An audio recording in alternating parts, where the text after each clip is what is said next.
வணக்கம். இன்னைக்கு பாத்தீங்கன்னா மாதத்துடைய கடைசி நாள் செப்டம்பர் மாதம் 29ஆம் தேதி. ஆக்சுவலா பாத்தீங்கன்னா நம்ம செல்லிங் ரோபோல எப்பயுமே நம்ம ஒரு வீடியோ போட்டு மந்த்துடைய பர்ஃபார்மன்ஸ் போடுவோம். ஏன்னா செல்லிங் ரோபோ ஸ்டார்ட் பண்ணதுல இருந்து நம்ம கரெக்டா ட்ராக் பண்ணிட்டு வரோம். இந்த மாதம் பாத்தீங்கன்னா இந்த கடைசி இந்த ஒரு 4-5 நாட்களாவே நான் சொல்லியிருந்தேன் முன்னாடியே செல்லிங் ரோபோ அப்டேஷன்ல இருக்கு. பொதுவாகவே பையிங் செல்லிங் ரெண்டுமே சில அப்டேஷன் இருக்கு. அலைஸ் ப்ளூல இருந்து பாத்தீங்கன்னா சில மைக்ரேஷன் ஒர்க்லாம் நடந்துட்டு இருக்கு, சாஃப்ட்வேர் அப்டேஷன்லாம். அதனால நாமளும் கொஞ்சம் அப்டேட் பண்ணிட்டு இருக்கோம். ஸோ பையிங் நான் போட்டுட்டு இருக்கேன். பையிங்கும் அப்டேஷன் நடந்துட்டு தான் இருக்கு, செல்லிங்கும் நடந்துட்டு தான் இருக்கு.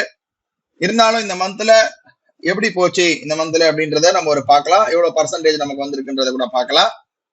நம்ம டைரக்டா பேக் ஆஃபீஸ் போயிடலாம்.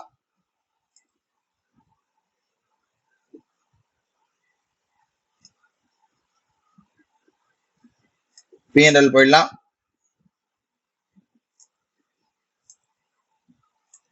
இந்த செப்டம்பர் மாதத்துடைய PNL பர்ஃபார்மன்ஸ் நம்ம பார்க்கலாம். பார்க்கிறோம். இந்த செப்டம்பர் மாதம் பொறுத்தவரையும் நமக்கு நிறையவே ரெட் வந்திருக்கு இந்த மாதத்துல. ஆக்சுவலா ஸ்டார்டிங்ல இருந்து பாத்தீங்கன்னா நமக்கு தெரியும் 1ஆம் தேதியே நமக்கு 6500 ரூபாய் லாஸ் வந்தது.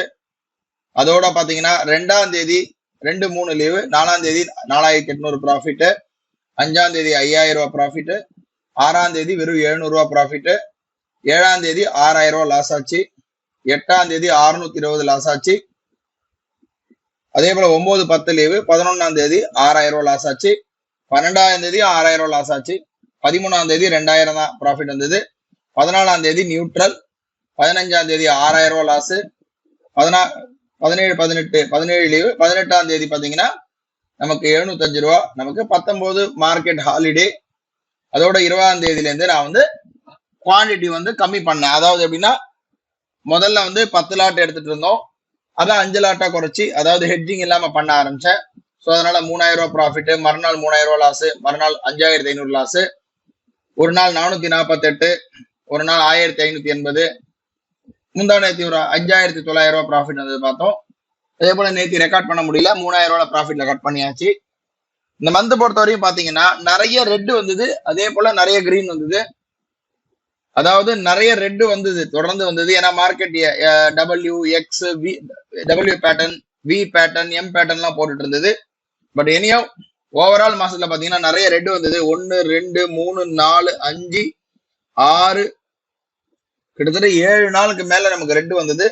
பட் இருந்தாலும் பாத்தீங்கன்னா நம்ம மந்த் முடியும் போது நமக்கு வெறும் 1000 ரூபாய் தான் நமக்கு நெட் லாஸ்ல நம்ம முடிச்சிருக்கோம். ஆக்சுவலா நேத்தும் பண்ண கிடையாது, இன்னைக்கும் பண்ண கிடையாது. அதாவது இன்னைக்கு பண்ண கிடையாது, இன்னைக்கு நம்ம டோட்டலா ட்ரேட் இல்ல, நேத்தி மட்டும் தான் பண்ண, இன்னைக்கு நான் ட்ரேட் பண்ணல இப்போ வரையும். ஸோ ஓவரால் பாத்தீங்கன்னா வெறும் 1700 ரூபாய் கிட்ட நமக்கு மைனஸ் ஆயிருக்கு. நமக்கு புரோக்கரேஜ் ஒரு 6500 ரூபாய் போயிருக்கு. இந்த ஒரு மாதத்திற்கு ஓவரால் சேர்த்தீங்கன்னா வெறும் 8300 ரூபாய். அதாவது நாம ஒரு ஆவரேஜா ஒரு 5 லட்சம் இன்வெஸ்ட்மெண்ட்ல பாத்தீங்கன்னா 6 லட்சம் இன்வெஸ்ட்மெண்ட்ல பாத்தீங்கன்னா இந்த மந்த் முடியும் போது புரோக்கரேஜ் எல்லாமே போக வெறும் 1.25% தான் நமக்கு இந்த மந்த் மைனஸ்ல முடிஞ்சிருக்கு. இதுதான் நம்ம ஆரம்பிச்சதுல இருந்து ஃபர்ஸ்ட் மந்த், அதாவது ஏப்ரல், மே, ஜூன், ஜூலை, ஆகஸ்ட், செப்டம்பர், கிட்டத்தட்ட 6 மாசமா பண்ணிட்டு இருக்கோம். போன மாசம்லாம் 12% கிடைச்சது எல்லாருக்கும் தெரியும். இந்த மந்த் 1.25% புரோக்கரேஜ் எல்லாமே சேர்த்து 1.25% நம்ம மைனஸ் பண்ணிருக்கோம். இந்த மந்த் ஒரு பெரிய விஷயம் கிடையாது. ஏன்னா நானும் நிறைய மைனஸ் வரும்போது ஒரு ஸ்டேஜுக்கு மேல நாம அதை கண்ட்ரோல் பண்றதுக்காக 10 லாட்ல இருந்து ஆஸ் யூஷுவல் முன்னாடி பண்ணியிருந்த மாதிரி 5 லாட் குறைச்சேன். அதாவது ஹெட்ஜிங் எல்லாம் பண்ணாம. இனியோ நம்ம வெறும் 8300 ரூபாய் இன்க்ளூடிங் புரோக்கரேஜோட இந்த மந்த் லாஸ் பண்ணிருக்கோம். அது பாத்தீங்கன்னா ஒரு 5-6 லட்ச ரூபாய் இன்வெஸ்ட்மெண்ட்டுக்கு 1.25% தான். ஸோ இந்த மந்த் முடிஞ்சது. அடுத்த மாதத்துல இருந்து நம்ம புது ட்ரேட்ல சந்திப்போம். நன்றி, வணக்கம்.